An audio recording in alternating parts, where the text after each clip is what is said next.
Hi, this is Julia Fisher, teaching you Playwriting 101. Today's episode I'm very excited about. I'm going to teach you formatting, how to properly format your play. And for this, we're going to need to journey into my computer. Let's go. Alright everyone, I'm going to show you one of a variety of ways to format your play in a way that looks professional to whoever you might want to submit your play to, and also it will be easy to follow along for your actors. So you want to open up your preferred word processing document. I will be using Google Docs.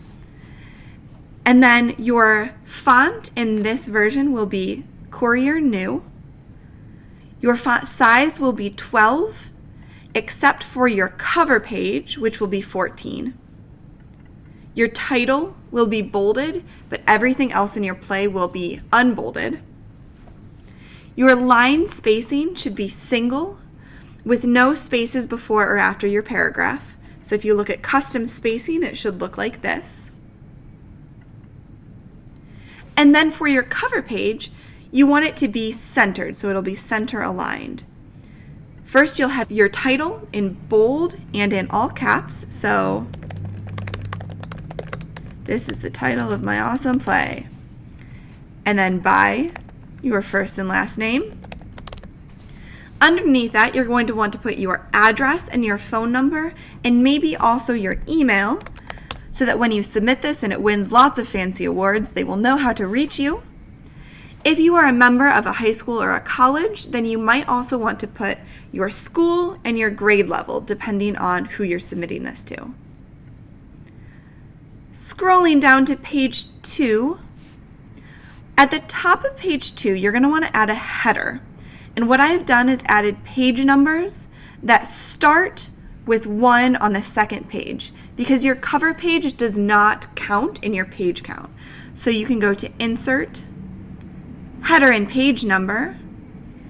If you go to Page Number, you can click on this second one here that shows a cover page with no page number and the second page with a 1. So that's what I did. I selected that and made sure that it was the same font and size as the rest of my document. And then you'll put your title here. This is the title of my awesome play. So that if your play gets printed and it's not stapled and it all gets shuffled up, someone picks up page 13, they can tell which play it's from and what page number it's from. Then on your first page, you're going to have the title one more time, centered. This is the title of my awesome play. And then after that, you are ready to go. So after the title, which is centered, everything else in the rest of your document will be left aligned. And whenever you have stage directions of any kind, it's going to be tabbed 6 times. So as you can see, I have my first stage direction here, and it is tabbed 6 times, which means that when you select it and you look up here at this little blue bar thingy, it's going to be on the 3. So you can see it is right smack on the 3. There's a couple different ways to get your stage directions to come like this. So first, if you have your cursor over on the left, you can hit tab 6 times on your keyboard. So tab, tab, tab, tab, tab, tab. And then you want to have your parentheses. This is a stage direction. Next, if you're going to have another stage direction after that, if it's going to be a longer stage direction, then you want to do something a little bit different, because here's the thing. If you tab it 6 times like that, and you keep typing, so type, type, type, oh no, look, it hasn't stayed tabbed. So there's a couple ways to fix this. The first is from the very beginning. If you know that your stage direction is going to be long, then you can hit Command or Control, depending on what kind of computer you have, and hit the bracket button that looks like, this. So it has this and this on it. So if you hit Command or Control and then that button 6 times, 1, 2, 3, 4, 5, 6, then you can start typing. Sorry, I'm not a faster typer. Oh look, as you go on to that second line, it stays aligned with you. So that's an awesome way. If you already know that you're going to have your stage directions, just get used to that shortcut and hit that every time. Another thing that you can do, you have your stage direction here, and you realize that you didn't tab it in, you can just select it, grab this blue bar up here and drag it all the way over to the 3. So any of those methods can get you stage directions properly formatted. We can go up and fix this one by pulling this over to the 3. We also need to get rid of this extra tabbing that we did. So there we go. We have a group of stage directions that are all formatted properly, in parentheses, tabbed 6 times. Next, let's talk about character names. So here's our character name.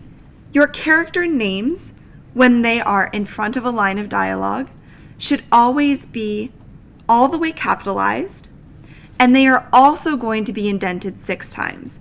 So this is one of those ways where you can just tab 6 times because you know your character name will probably not be long enough to go onto that second line, so you don't need to do the command bracket button. You can just tab it 6 times. And then your line of dialogue will be one line directly underneath all the way to the left. So here, tabbed 6 times in all caps is our character name. Directly underneath, all the way to the left, is your line of dialogue. Here's another thing about character names. In a stage direction, your character names should also be all capitalized. So if we look back up here, it says, "At Rise, Miss Fisher is sitting at her laptop." Miss Fisher is in all caps. And this is to help your actors out so that when your actors are reading through their script, they can see really quickly if a stage direction is about them or not, because their name is in all caps, so they can see it more easily. However, if your character's name is mentioned in a line of dialogue, it does not need to be capitalized. So here are 2 examples. If we have underneath this line of dialogue a stage direction, we can actually put it here, which I'll get to later.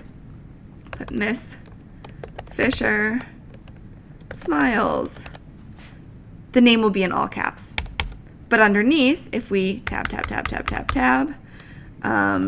student, hi Miss Fisher, the name does not need to be capitalized there because it is not telling me, the actor of Miss Fisher, that I have something to do there. It's just someone mentioning my name. So that does not need to be in all caps. Your names should also stay consistent. So if I decided at the beginning that I'm going to refer to this character as Miss Fisher, then I should not here put Julia Fisher, because it's not consistent for the actors and it can get a little confusing if you're talking about the same character using different names. So we're not going to do that. We're just going to put Miss Fisher.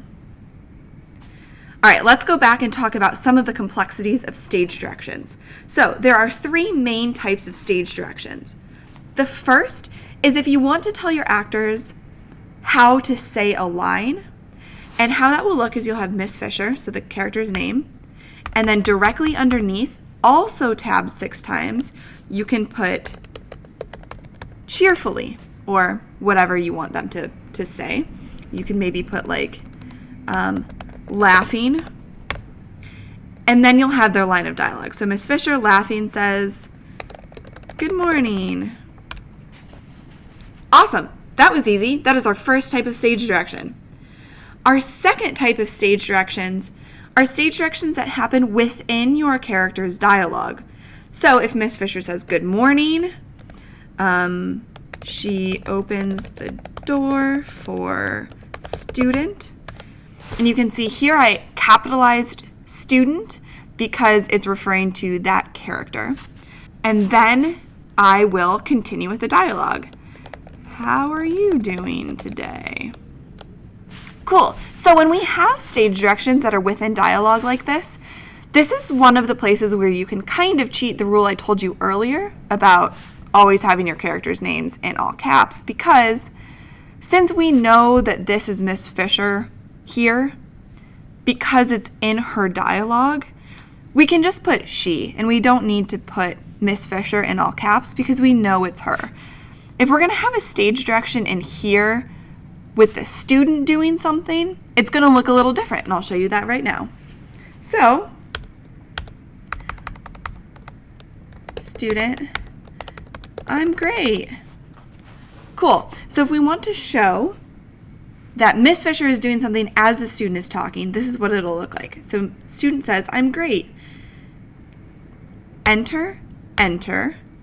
We're going to tab 6 times, and I know that this stage direction might be a little bit longer, so I'm going to use our shortcut. Command bracket, bracket, bracket, bracket, bracket, bracket, and then I'm going to put Miss Fisher moves desks around to get ready at the start of class. And then the student keeps talking. So this Miss Fisher is doing this direction as the student is talking. And then we're going to put under here student continued. So you're going to put C-O-N-T with that little apostrophe because the student hasn't stopped talking. But we needed to enter for that extra stage direction. So student continued says, how are you, Miss Fisher? Obviously this dialogue is pretty terrible. So that is our third type of stage direction. These are also just guidelines. You may run into some weird exceptions to these rules where you're like, oh, all of these things are happening and I'm not really sure how to show this in a stage direction. But if you stick to these 3 rules that I've given you, you'll be okay. So I'm going to go over those just one more time so you can see them a little bit differently. We can put, so let's have long stage direction here. We'll put command, bracket, bracket, bracket, bracket, bracket, bracket, parentheses, student 2, student 3, and student 4 walk in through the door. Student 3 says, yawning. Morning, everyone. And then we're going to have someone do something while student 3 keeps talking. So we'll put command bracket, bracket, bracket, bracket, bracket, bracket, bracket. Nope, that was one too many. There we go. Students 2 and 4 take off their backpacks. Oh, I cannot spell. And sit down. Student 3 continued. I'm so excited for class today. And then we're going to have student 3 do something. So student 3 sits down. I love playwriting. Awesome. So we can see just in that little bit of dialogue, all 3 types of stage directions. Underneath, tabbed 6 times, a way that you want to show them how to express that next line of dialogue. Action that happens within someone's speech or after someone's speech, you can have here, tabbed 6 times, separated by empty spaces. And then stage directions that happen while someone is talking themselves can just go in parentheses within their own dialogue. You can also see now that we've gotten on to page 2 that it's going to automatically generate with the title of your play and the page number up at the top. And that's basically it. When you are done with your play, some people can put the end. I think it's a little unprofessional, so what I normally do is I'll just have my final parentheses, or my final stage direction be tab, tab, tab, tab, tab, tab, tab. Nope, that was, keep doing one too many. Blackout, or curtain falls, or lights out, or something like that. And then that's it. Your play is over. So congratulations! You now know how to properly format your play so that it will look professional and it will be easy for you and your actors to follow along. One last quick note about formatting is that if you use this formatting procedure, then 1 page of your play will usually equal about 1 minute of acting. So you know if you have a 25-page play, Your play is going to run about 25 minutes long, which is really helpful for you to know, especially if you're writing a play for a certain length of time. So if you're writing a 10-page play, then your play should be about 10 pages. This also goes by this number, not this number over here. Up here, this says it's page 1 because we're not counting our cover page. Over here, it says page 2, but we're ignoring that. We're just going by the page numbers up here. Thank you so much for watching my episode. I hope you learned a lot about formatting, and I hope you check out some of my other videos on playwriting. Thank you so much. I'll see you next time, and happy writing.